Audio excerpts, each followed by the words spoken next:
Hey guys, just gonna do an hour of Soldier quick play before going to the gym and going to work and do all that good stuff. I'm gonna be listening to a YouTube video called Last Talk Legends, Hungry Box versus Dr. PP. I'm a gigantic Smash fan, Melee and 4. And this is just me fucking around the Soldier, listening to all the good Smash history. So, here we go. So you just trying to play off your co-caster? This is what you get. That's basically what I did. Yeah, that is. Ooh, Hungry Box saying, you know what, this game, I'm not Hungry feeling Box it. looking like. I'm going to be okay. I'm going to pull it together. Game 2. Yeah, I'm gonna pull it together. That's what he's saying.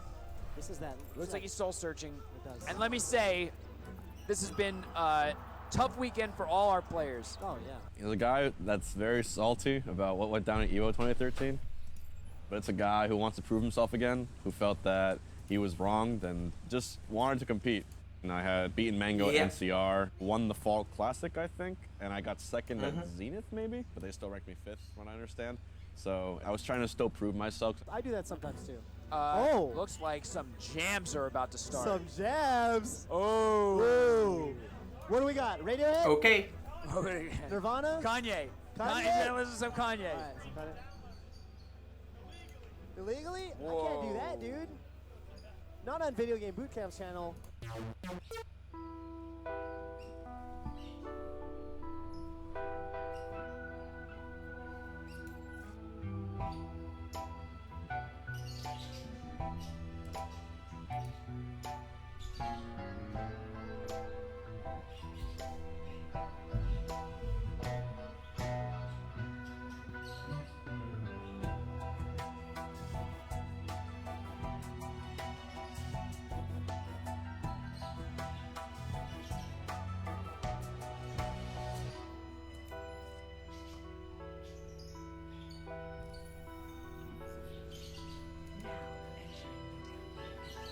Alright, let's see what we get. What are you gonna say, Big? I think Catfish knows where it's at. Kick some tail. So because I'm from Florida and he's from North Carolina, we would usually meet up at this tournament called Tipped Off, and that was in Georgia. That was, I think to this day, is still Georgia's premier regional event.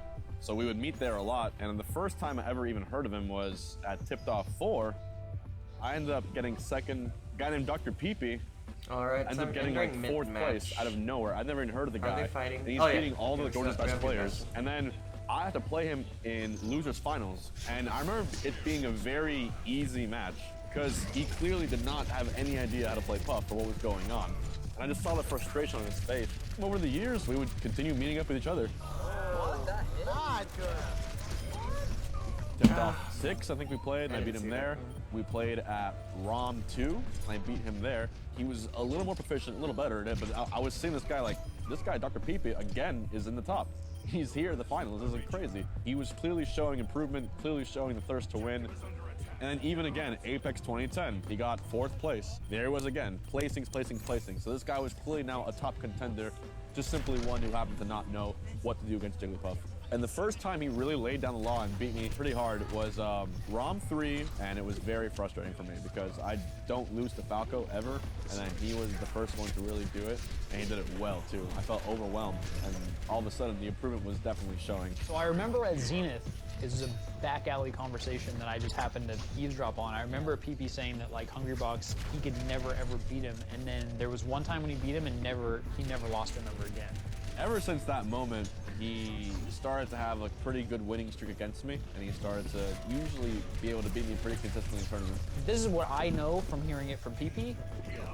I don't remember following their sets that closely, but it sounded like Hungry Box beat PP over and over and over, and then PP just kind of like figured it out and started. Yeah, I remember there was a period of time, I feel like it was like I should have got that. You know, it feels like that a lot with Hungry Box sometimes, where it's like if he's winning, it's like he's gonna win every single time they ever play from here on out. Or if he's losing, it's like, well, he literally can do nothing.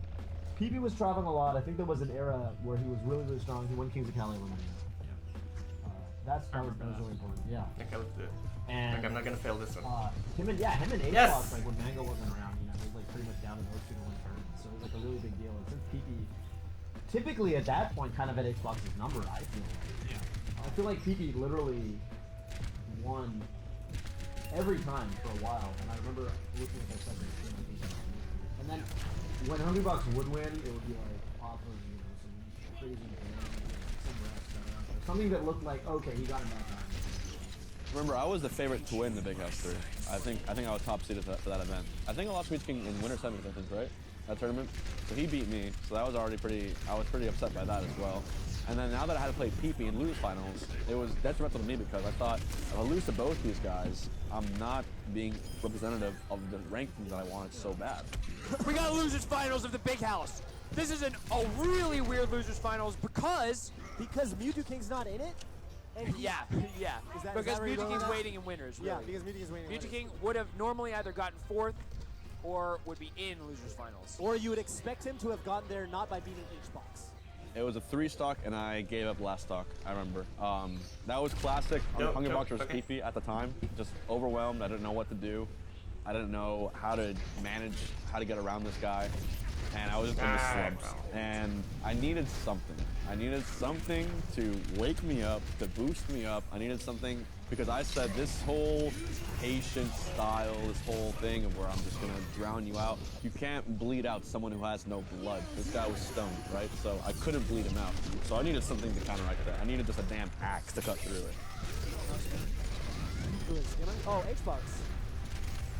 All right. Just needs a moment to collect himself. Looking like Hugs. Oh, I see. Yeah, really? Emptying your pockets. I do that sometimes too.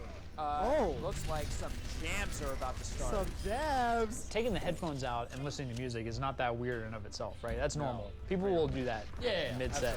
Where Hungrybox did something differently was... He literally started just... First of all, he took a really long time to pick the song. I feel like he took a really long time to pick the song. So I take out my phone, I take out these silly green, headbuds that I have, and I looked at my phone and I said, what can I listen to make me play completely aggressive, because I'm gonna give it a try. I saw Yeezus, and I usually listen to albums in full. I don't listen to individual songs. So I saw it, I saw Kanye's face right there saying, play me. And I'm like, all right, Kanye, I'll play you. And I clicked play. And the album starts with this crazy distorted sound. And I felt like, it's gonna sound dumb, but I felt like I was transforming into this complete, just sick player. And I said, fuck everything, go play. And these drums started coming on and I was feeling it. And then we go, I think game 2, I take him to FOD or something like that. And I said, I'm just gonna get in his face the whole time and rest him as much as I can. Actually just slamming him into the ground immediately. And Hungrybox reads it all the way. He is dancing right now, but actually. It started out kind of even. When I got the first rest, I'm like, what if I can do it again? Hey, could we get a little player cam just real quick, please? He's singing along. I don't think that Gimmer's gonna do that for us. He's pretty hard-nosed. Oh! 2 stocks! He's popping off! H-Box he's rapping. He is straight up popping off right now. Dude, he's doing rap hand motions as he's beating his Falco. Oh! Wow, a delayed up throw down B. Yeah, and he DIs, but not enough. You just start like... Gesticulating. Is that what does that word mean?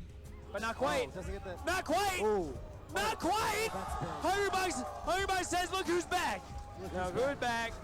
Oh my god, the head bob! PP grimacing. Okay, yeah, so hey, stream, this is what he's been looking like all match. But except PP has not been soul searching, rather he's been like, Yeah. I just hear Kanye like, easy season approach and fuck whatever. It's just like, I was like, yes! Let's go! He was getting into it. His mouth was moving. I don't know, because we had the headphones on, so I don't know if what he was doing was audible.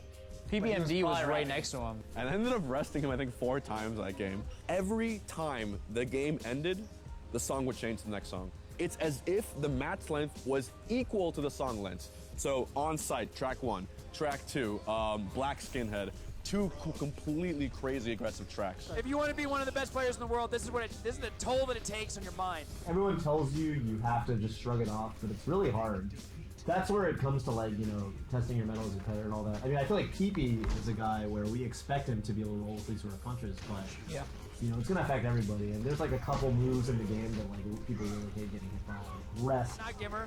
Oh! Rest City!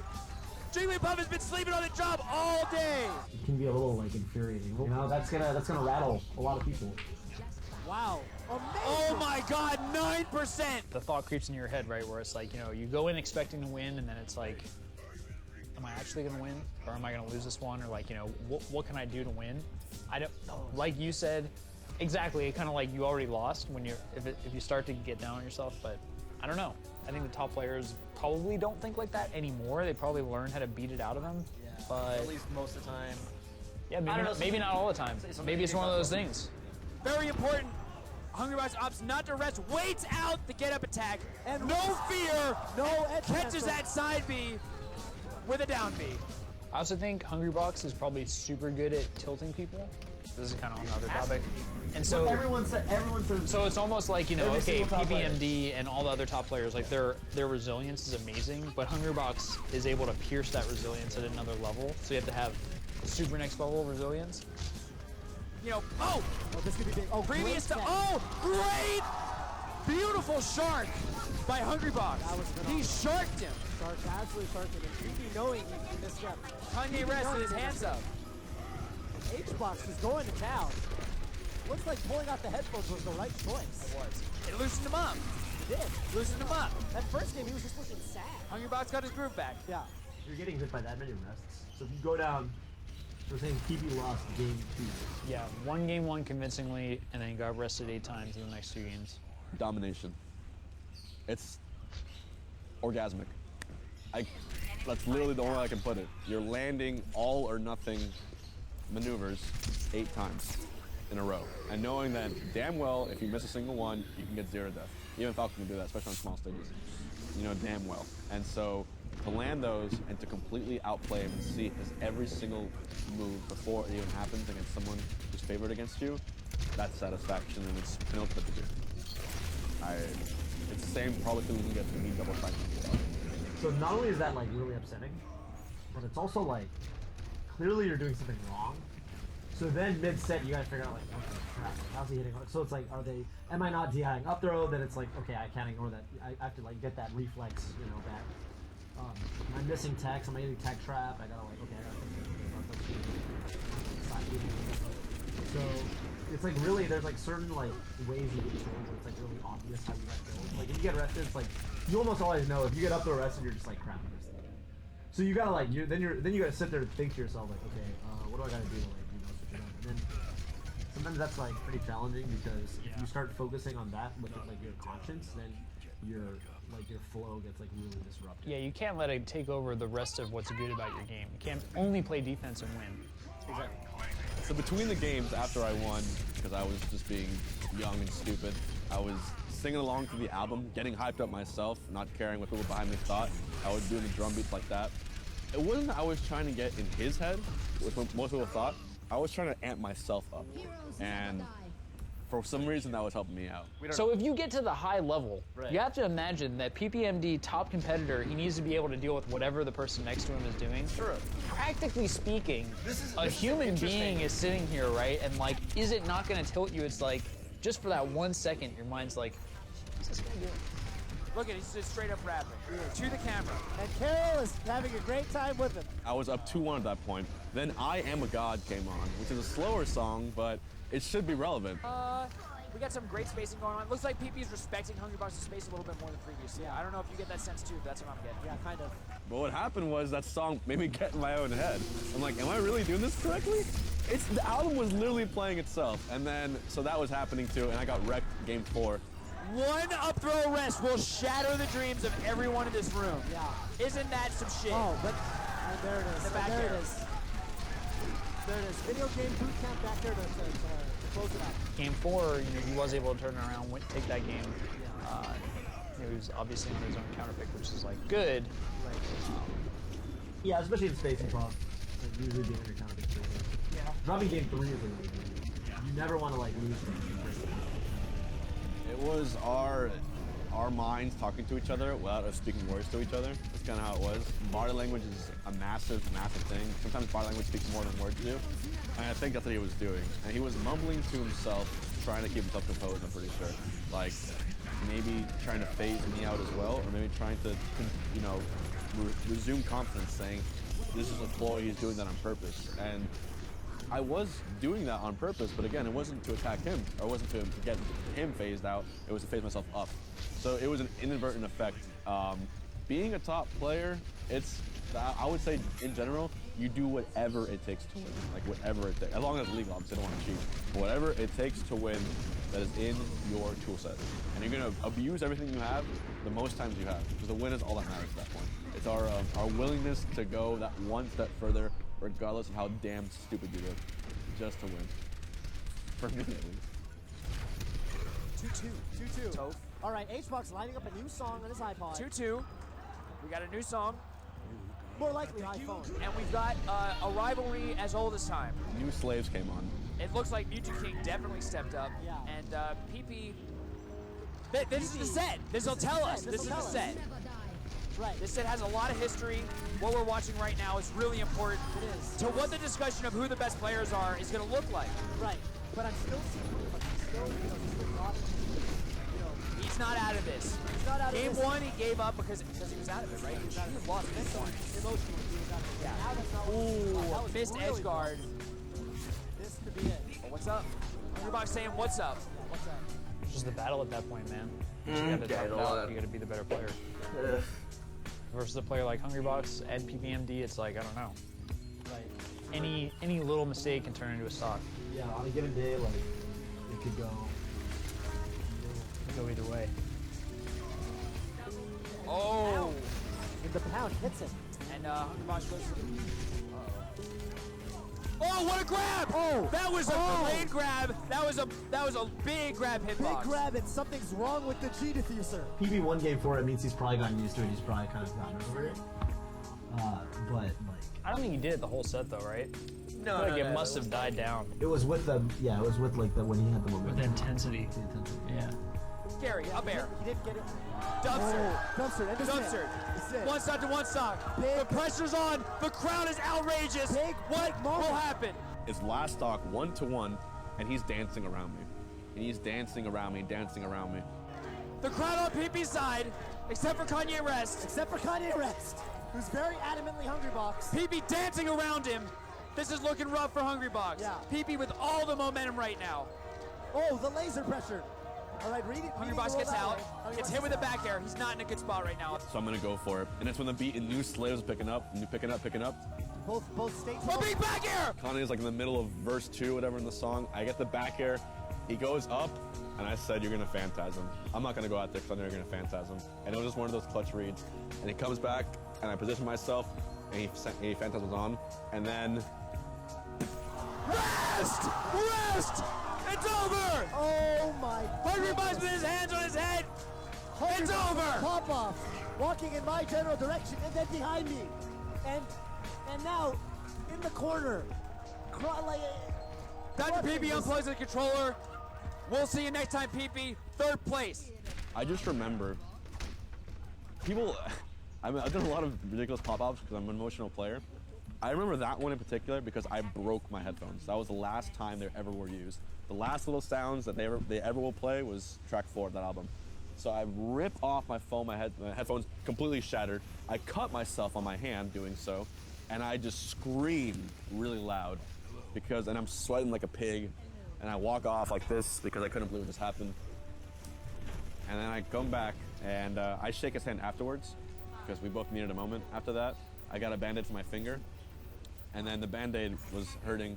And then I played Mewtwo King and he destroyed me again because he was just out of his mind playing that tournament. What was significant about that set is that I taught myself that perhaps I could use outside parameters to affect my play style. You might have noticed that I started standing up too. I started doing certain things. I would have these weird outside habits, and whether or not that was superstition or something scientific about it, like standing up or listening to certain songs or facing at the audience, I was trying to decode the science behind Melee. The science, not behind the game itself and all the technical stuff, but the science behind sitting down at a setup and winning the game in front of you based upon the atmosphere around you. Like, the atmosphere in this tournament is the same as last year, but you're in that ballroom and you're on a very long stage and the crowd is very close to you, very loud. Whereas at EVO, you're on this stage in the middle of somewhere and the crowd is massive. The crowd is further away from you. So their cheers and chants become drowned out. They become less personal, more ambiguous, and more part of the ambiance around you. So when these smaller regional events happen, and you got, you know, Kanye West behind you screaming "go" in one year, and you got PGH Carroll in the other screaming the other, and two different factions who don't want you to win, you can hear their exact words and make out exactly what they're saying. It becomes a lot more personal. It becomes a lot more relevant exactly who they want to win and their disdain for you. So it's really, you have to not only adapt to the play about the play, you have to prepare for the tournament you're going to go to. So they feel different. I don't know what it is. They feel different. You're playing Melee, but it's Melee version A, B, or Z, right? And it depends entirely on how you're playing. Sometimes you have tournaments that aren't run well. Sometimes you have tournaments where you gotta switch setups, you know, things like that, and things, you know, outside parameters that you can't really expect. So adaptations in every degree.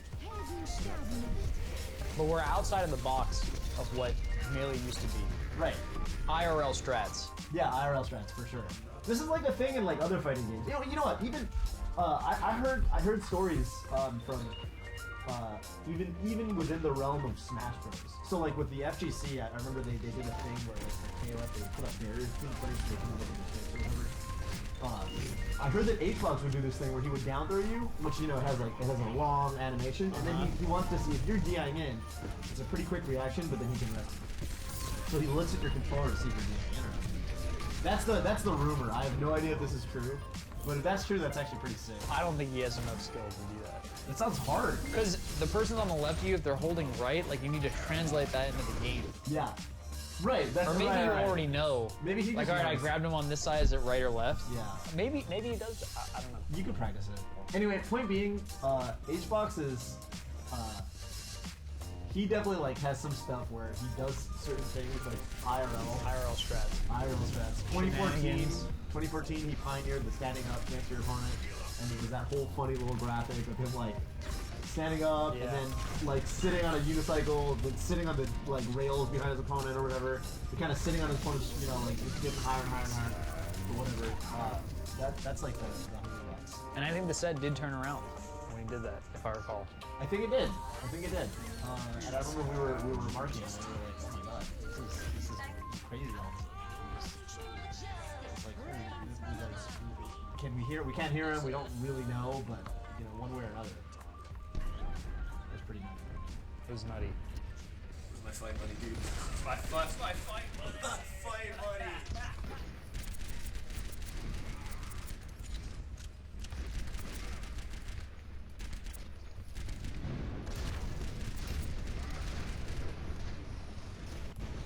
So thank you, Kevin, for coming on. You know, I don't want to go through the usual questions. I don't want to. I'm doing okay, you know. And if you want to ask the hard-hitting stuff, you know, please feel free. People want some answers. That's all right. But no, I'm doing okay. I had a pretty good day actually. I went to my endocrinologist on Thursday, and I got some blood work done. I just got some results back, and we're changing strategy a little bit. We're going even faster, so excited about that.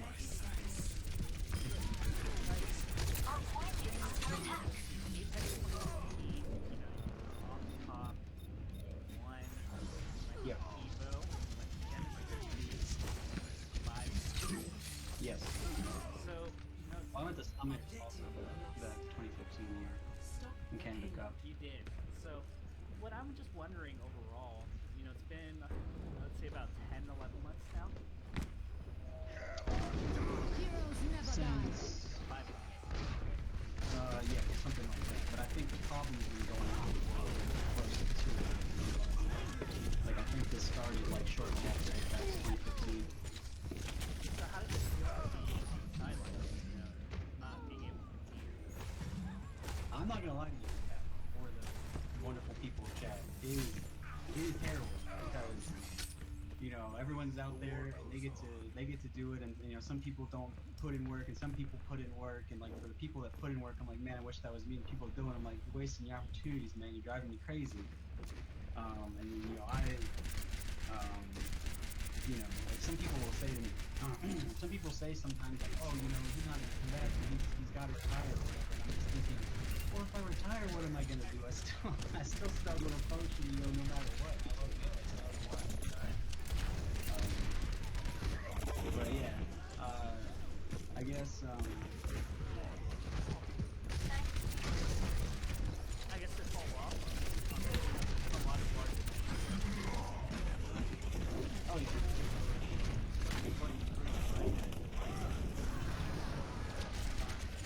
analytical hat and just, oh, like, Mango does this now, or Hungrybox does this. Like, what's your frame of mind when you watch this? Yeah, so for a long time, because of my low testosterone, and it's not a depression problem. I think that many people think that. I haven't felt depressed for about a year and a half, which I'm very grateful for. But I have this other thing, so whatever. But I just want to clear up, because I have this health issue, for whatever reason, it's part of my focus. And so when I watch a match, my focus will sometimes drift away, or I won't even follow a character occasionally, and that's just never. So, I watched it King for a long time, and now that I'm starting to see progress, I can get a little bit out of the games. So it's like, oh, I see when someone's playing good or bad, or I see when they're remembering something and having good.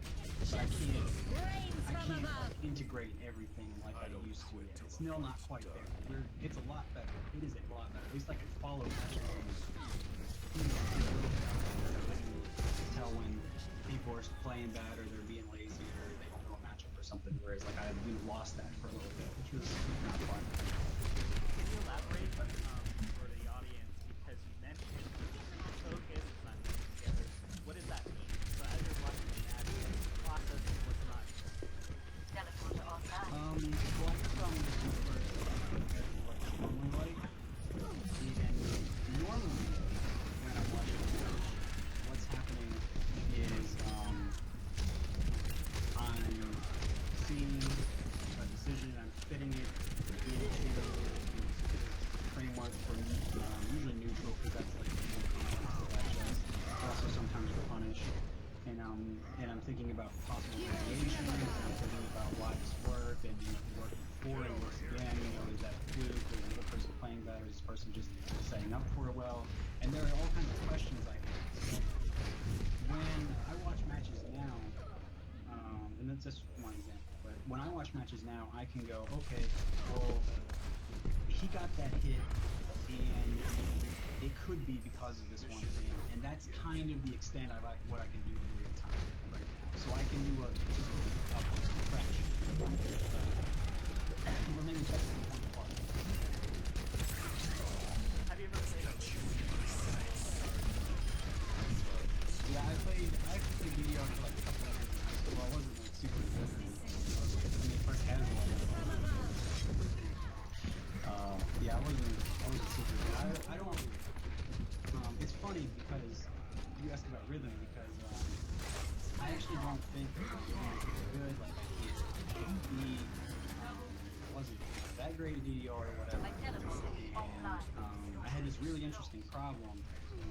I think I talked about this the same where when I was learning piano in middle school, I would learn how to play all the notes, but I didn't know how to make them flow. I didn't have the rhythm, but I played them in the right timing and everything, and that's what my teacher said to me. And I was just like, I played all the notes right. Why is it not a song? So, you know, that sort of thing was like a serious problem for a long time. And now, you know, I think I'm starting to finally get over that a little bit. You can see it with my attachments to the rhythm. I'm able to tap into it. Like you can't just BS that. So you know, I have played some rhythm games and everything, but I wouldn't consider my rhythm amazing. But I have done a lot of work on it in direct and indirect ways through Smash and out Smash. You know, I was just gonna say that's funny you mentioned you have no rhythm, considering you have one of the best match games. The reason why I brought up the progress is because when I started getting into DDR again, and things just get overwhelming. Is that how it feels for you, where like you can fall through at any point? Yeah, that is exactly what it's like. Okay. I remember earlier this year you had a hard time configuring shapes of the lines. Is that still a thing, or what happens? No, that's not a problem anymore. Okay. I can everything is like fairly well defined. Occasionally, like if I shift my eyes too fast, that'll happen. But that's not a major problem anymore now, thankfully. There's a lot that's better. There's plenty of things that are better. There's focus. There's memory. My melee skill has come back a lot. I can run again, which I wasn't able to do because my legs were in tremendous pain before. That wasn't fun because I love running. And I'm able to do that about every 4 or 5 days now. And I'm getting my distance back up, which is really nice. You know, And I'm sleeping better, and I wasn't able to sleep well and was restless before. So a lot of stuff's gotten sorted out. It's good. what's really crazy, like if I don't want to sound offensive, but you noticeably lost a lot of weight. Yeah. No, I mean it was bad. Like even and the beautiful people of chat, I'm sure can attest to this. And I'm not saying that sarcastically. What they would do is they all knew I was gaining weight, so I'd watch like Twitch VODs or YouTube VODs of me playing, and people were usually pretty nice about my dad VOD. They were even Craig asked me for the dad VOD. So if I can have a dad VOD and people are still okay with me, that's pretty good. So yeah, I mean I'm glad I've lost some. I've got some more to lose for sure. I think I got like another 15-ish I want to lose, and that's slowly coming off, but it'll get there. We'll get there. So I want to hit you with my first like hard-hitting question. You Sure. mentioned Twitch chat, you're a fan, but, Yeah. and you have your own journey where you kind of recover, but now there's like a large public expectation. I'm pretty sure, there's nonstop people asking when you're going to come back. How disappointing is it for you to have to tell the people that like,